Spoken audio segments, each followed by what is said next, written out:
Hello, beautiful people, and welcome back to my YouTube channel. I'm your boy, your brother, your friend, Carrington. And today I want to let you know, it ain't that good. I promise you, it ain't that good, and it can't be that good. Like, it can't be, right? And what I'm talking about is sex.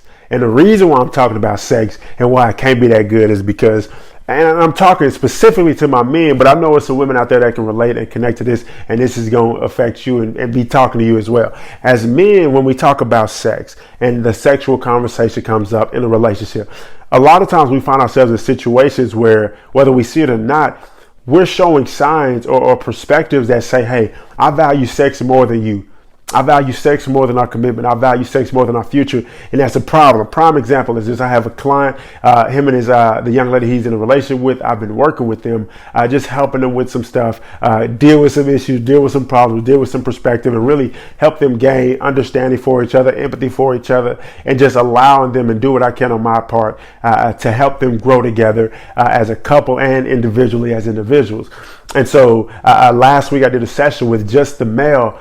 And it surprised me. I was expecting both of them, but it was just with the male. And I was like, hey, have you talked to the young lady? He was like, you know what? I actually, before I left, because he was on a business trip, I actually told her that I don't think our relationship is going to work out. And so he was like, she's not talking to me right now. And I'm like, I understand. I get it. And so I'm like, why don't you think the relationship is going to work out? And he was like, sex. Right. And quick background on the situation. These individuals have been on and off in relationship for about 5 years. Very lovable people, awesome people, great personalities. They connect phenomenal, like amazing energy from both of them. But the issue is their perspective about sex. So the young lady, she recommitted her life to God and said, you know what? I want to dedicate everything that I do to God and glorify him in all that I do. And she came to him and said, hey, because of my relation with God and wanted to do things his way, I want to be sexually abstinent. His response was like, wait a minute now. We've been having sex already. Like, we've been on and off for 5 years, but like we've been in a relationship so long. So it's like, why would we stop now? And she gave him reason, and he like, I'm not feeling it. And so in our initial conversation, we talked about his background, and from the experiences that he'd gone through or seen growing up, they taught him that sex is more valuable than covenant.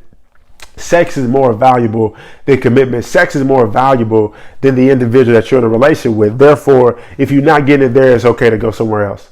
Right. That's what the actions of the people around him growing up taught him. Right. So we've been doing work on his perspective, his understanding, how he sees things, how he processes things, so that we can elevate his perspective. And so as we were talking, and he told me that, hey, the reason why I told her that I don't believe it's going to work is because of sex. I'm like, okay, so we got to really dig deep on this sex thing, because we have to get the right perspective of sex. So one thing I talked about was how when it comes to sex, there are really two primary perspectives, and one is a male perspective, or even sometimes a man perspective, and the other perspective is a husband perspective.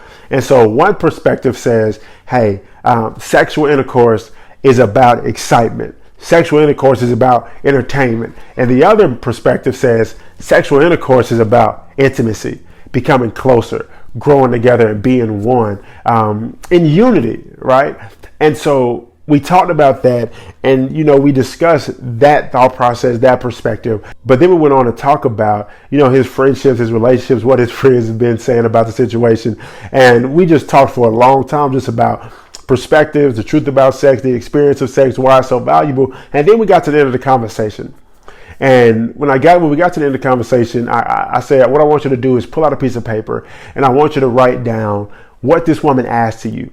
Like what she does for you from a positive perspective. Like, how does she help you? How does she grow you? How does she push you? He took a second and he wrote.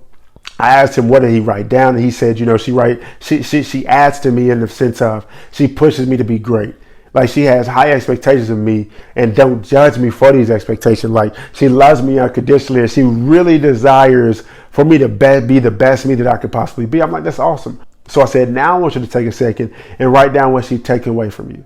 Like, what are the negatives of this woman? And he paused for like 10 seconds. He was like, nothing. Like, I ain't got nothing. Like, nothing comes to me.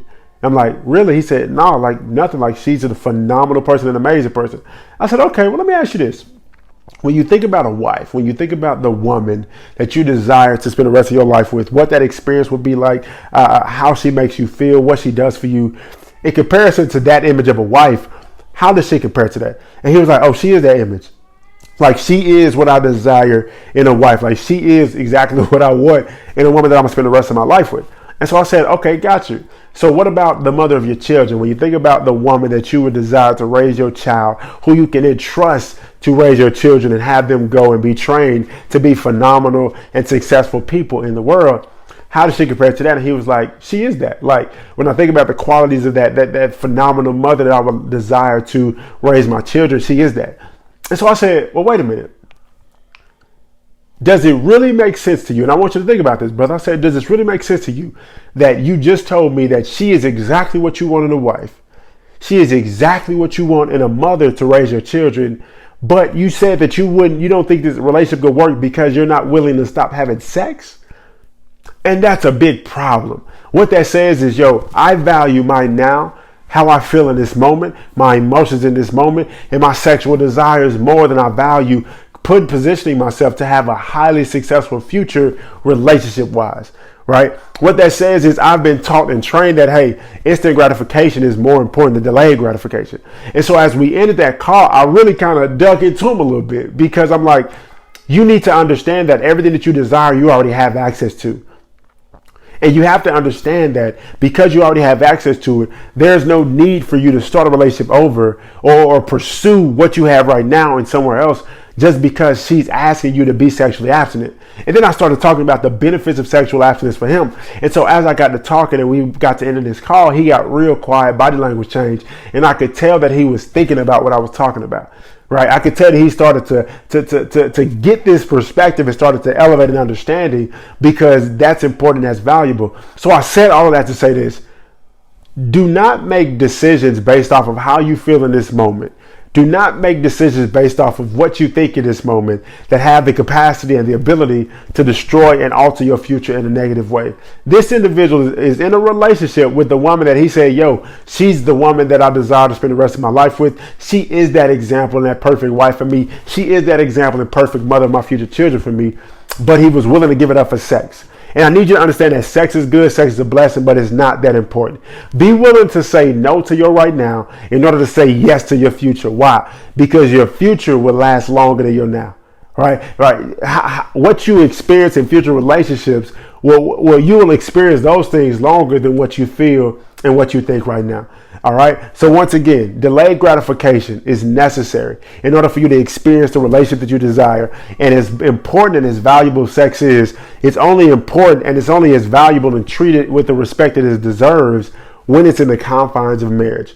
Don't allow your desires, your lust right now, and your pursuit after physical intimacy to kill a relationship with the individual that God has put you on this earth for. And that is the perfect image of husband, father, wife, mother of your children that you desire to spend the rest of your life with. All right. Thank y'all so much for tuning into this video. I hope that it helped you. If you haven't already, click the like button, click the subscribe button for more videos like this. If you don't already as well, follow me on social media. I'm at TheCarringtonBrown on all social media platforms. If you have any questions, comments, concerns, write them down in the comment box below. I love y'all so much, and I'll see y'all next week. Peace out.